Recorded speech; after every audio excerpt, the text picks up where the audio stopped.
There was a weird period a couple years ago where time loop games were all the rage for some reason. Between the years 2019 and 2021, you had Returnal, Forgotten City, Outer Wilds, 12 Minutes, 13 Sentinels, Quantum League, and of course, the subject of today's video, Deathloop. It was an odd phenomenon. Edge of Tomorrow came out in 2014, and then 5 years later, there was a huge explosion of time loop-focused video games. I'm not complaining though, some of these are absolute bangers. I think most people who played it would agree Outer Wilds is the best one.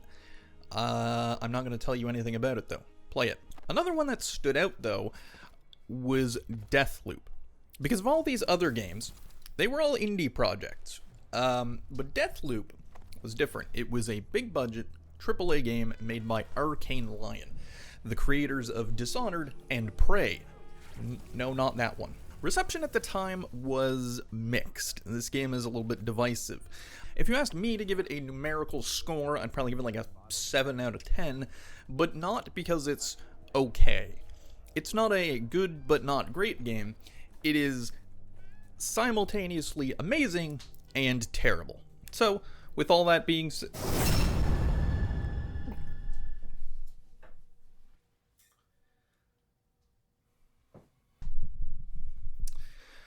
Alright, look, decent fella, but he was never gonna shut up, so let me tell you why Deathloop is an amazing game, and you absolutely have to play it. Okay, let's get the easy stuff out of the way. This game looks amazing. I love this art style of, like, 1960s James Bond spy movie, but, like, there's sci-fi technology as well. It's really cool. The music is fantastic.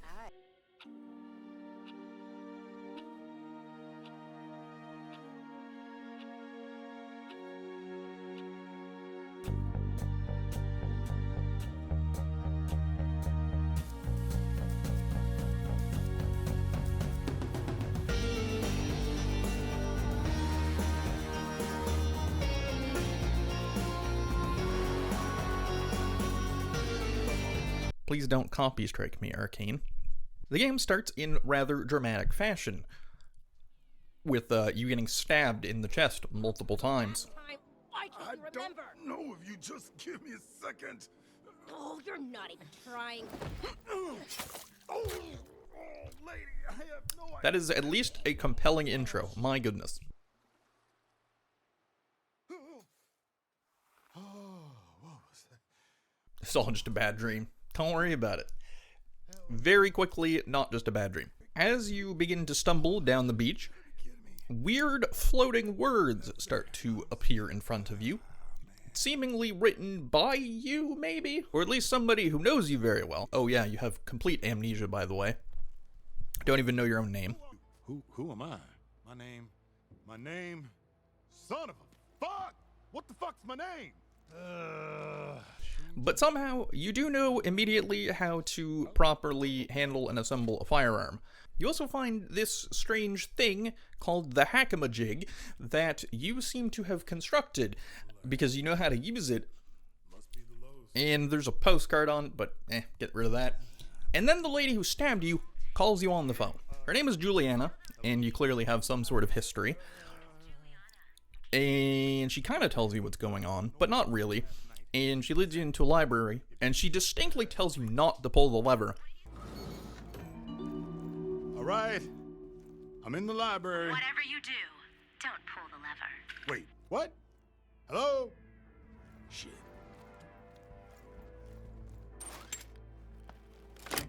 Oh, shit! What?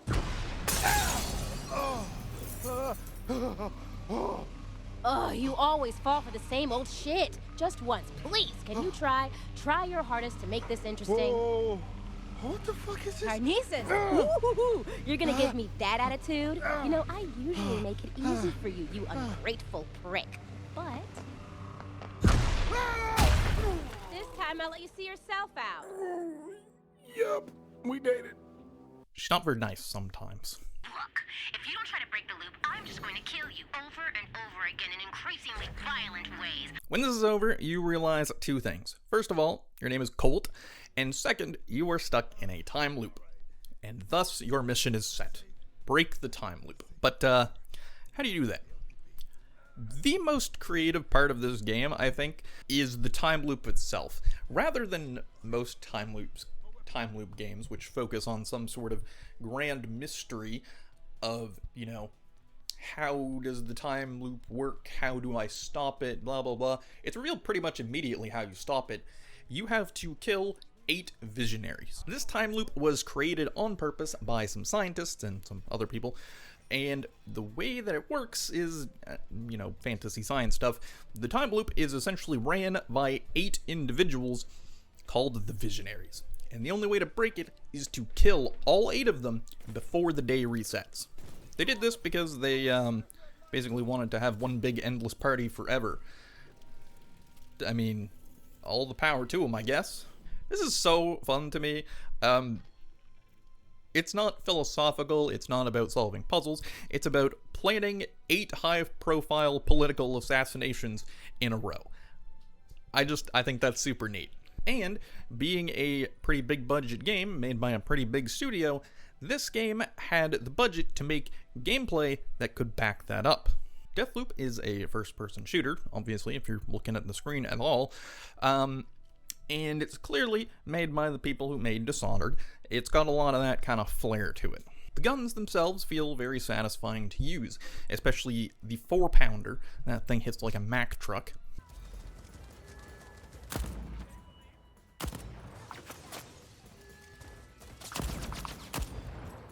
There aren't a ton of different weapons, but they can come in different rarities and have different perks assigned to them, which can make them behave pretty differently, so there is some variety there. There's also Dishonored-style powers. There are 6 of these available. There's Invisibility, Damage Boost, Sonic Blast, Damage Linking, which is weird, and then there's the 2 actually fun ones, which are Force Push and the Blink from Dishonored. It is worth noting that initially you completely reset and lose all of your stuff at the beginning of each loop, but eventually you will gain the ability to carry some of your stuff over with you to the next one. I do have kind of conflicting thoughts about this. On one hand, it is nice not having to get all of my stuff back every day, but on the other hand, I feel like having to, you know, plan to pick up your gear would add a whole nother layer of planning your route every day. Speaking of your day, let's talk about that. Every day, or every cycle of the loop, is split up into 4 different sections, 4 different time periods. Morning, noon, afternoon, and evening. Every time period, you will select one of 4 locations to visit. They change depending on which time of the day you go to visit them. Each area is basically a little open-ended level that has its own missions and bad guys and secrets to find. The time of day does change things a bit. For example, Updom becomes more heavily guarded at night, Complex is snowy in the afternoon, but it's not actually, it doesn't change them like a whole lot. Really, the main thing is that visionaries will be in certain places at certain times of the day. So that's why Deathloop is awesome. I mean, there's really nothing that even could...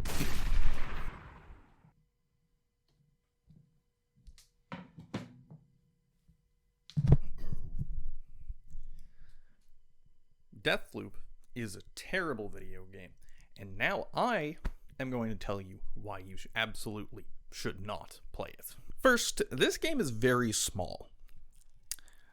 As I mentioned, there are only a handful of guns and powers. The areas themselves are very small. While they're packed pretty tightly with stuff, and you'll certainly explore them a lot, there's still only 4 of them. I would compare the size to keep with the Dishonored comparison. Each one of these is about the size of a level from Dishonored, except there's like 9 or 10 levels in Dishonored, and only 4 of them here. So by the end of the game, I was starting to get kind of like, okay, do I really have to go through this whole place again? Like, it got kind of old. There's also generally kind of a correct way to deal with each visionary. I would have liked more choices and more, like in Hitman, right? There's like a million different ways to deal with a target. It doesn't really happen here. yeah, you can learn that, Igor listens for signals off the mainland, but there's no way to, like, create your own signal to, like, bait him somewhere so you can off him. You kind of just shoot them. But here's the thing. I could forgive that. If that was the only flaw, okay, but no problem. The biggest failure of this game is the enemy AI. It is so completely brain dead. Any semblance of challenge or strategy is just immediately gone. It is like fighting groups of lobotomy victims. Already got full ammo.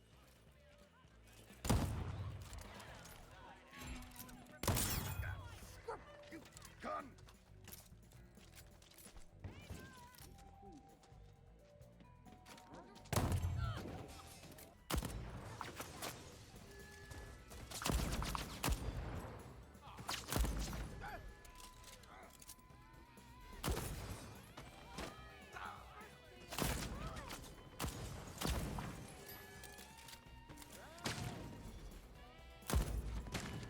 I'm not kidding. It would be a massive upgrade if all they did was stand still and shoot at you.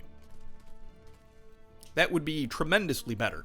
As it is, they spend more time kind of spinning in circles, not knowing what to do, or just running into each other. Like, trying to get 4 of these enemies to go through a doorway, and it'll take them 5 minutes to figure out how to walk single file through a door. It means that none of the gameplay, the pretty solid mechanics that they built, actually matter.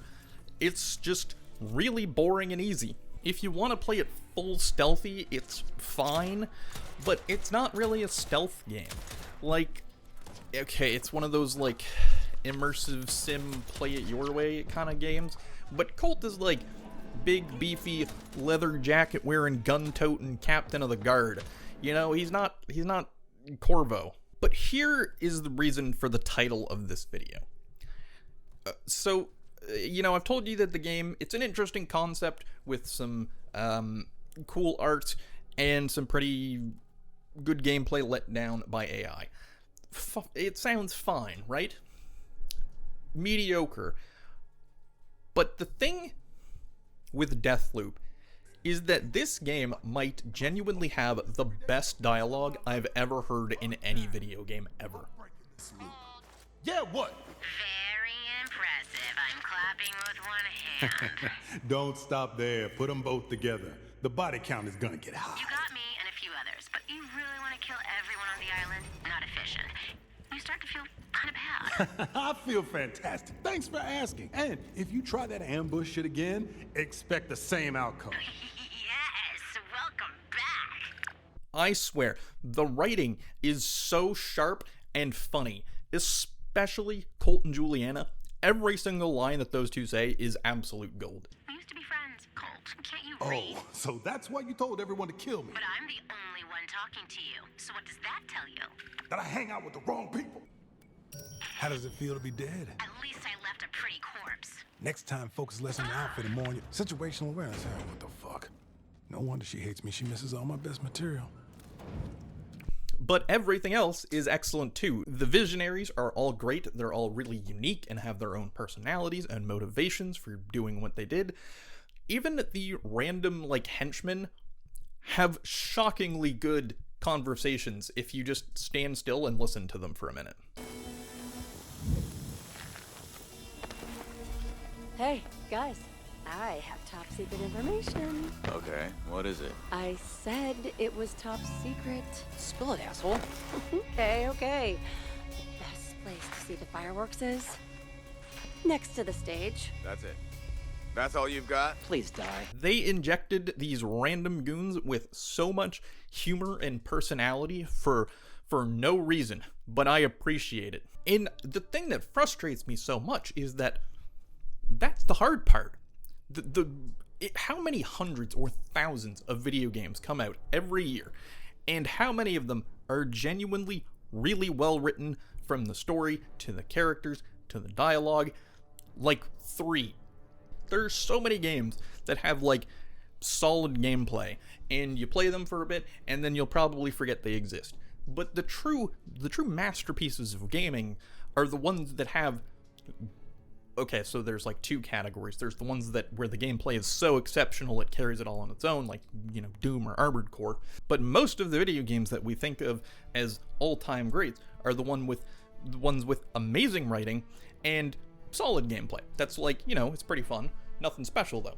The Last of Us is a game that many would consider the greatest video game of all time because of the story and the performances. The gameplay itself is nothing special. It's a kind of generic third-person shooter with some spooky stealth bits. It's alright, it does the job, it's serviceable. The Witcher 3, you mash the heavy attack button and occasionally dodge. Disco Elysium is literally a point-and-click adventure game. Deathloop genuinely has writing on par with some of these games. It's so good, I cannot overstate it. But the gameplay is so bad that it just kind of ruins it. And again, the actual shooting mechanics themselves feel pretty good. The guns are chunky, they have a lot of impact. The powers are creative and fun. But just it was this close. The one fatal flaw of having completely terrible AI just ruins the game. Well, okay, I want to take a step back here. It doesn't completely ruin the game. The game is still good overall. It's just, it is the thing that holds it back from being potentially, you know, a masterpiece, a tremendous video game landmark, right? And even more frustrating, though, is that this game is made by Arcane, who made Prey. No, not that one, obligatory. And I liked that game quite a lot. And I don't remember the AI being this terrible. Nor in Dishonored 2. I remember it being pretty bad in Dishonored 1, but first of all, that was a stealth game, so it didn't matter as much. And that game came out in 2011. A full decade before this one did. And somehow you've made a game with worse enemies. I don't understand. I really want to love this game. There's so much of it that I do love. The writing, the art, the story. It's so good. It's so well made. But it's just got that one, I guess two fatal flaws that hold it back from being something truly special. It probably will never get a sequel because I don't think it performed particularly well, which is a shame because I would love to see more of this world and these characters. But I just called it trash. I'm very conflicted, as you can probably tell. If you've played Deathloop, please let me know your thoughts on it in the comments below. I would like to know if I'm the only person who has these thoughts, or if others are more, you know, one, it's great or it's bad. I'm curious. Other than that, my name is Kamikaze. Please subscribe and like the video if you enjoyed it. I would greatly appreciate it. And I will make more videos soon, so goodbye.